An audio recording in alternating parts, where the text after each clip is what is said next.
Magandang araw mga friend, short video lang po tayo ngayon. Ang video po natin ay tungkol sa dekadinang motor. Isa po ito sa iingatan natin sa ating mga motor.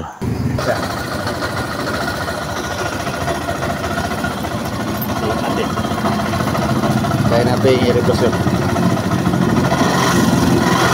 So, matagas yung ganyan oil.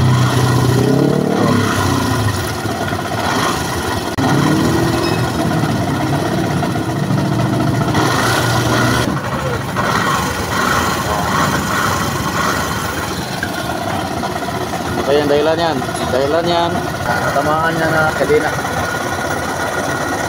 Nag-cracking siya yung crankcase. Para makita natin kung gaano kalaki yung butas, nilinis muna natin yun. Natin dito, first aid lang tayo.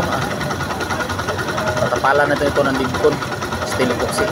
Ang gagawin natin yan, hindi na natin i-overhaul, tapalan na lang natin ng steel epoxy para makatipid naman si customer.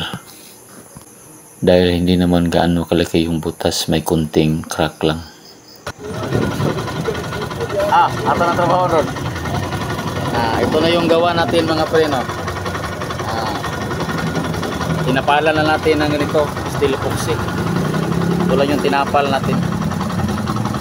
Ito yung tinapal natin mga preno. Matatawag to nating temporary permanent. Kapag hindi lang ito matamaan uli ng kadena, walang problema. Kakapit talaga yan. Yun lang po mga friends, sa mga may problema na ganito na encounter, pwede nyo pong gayahin ang video tutorial natin. Salamat po sa mga nanood at God bless sa inyong lahat.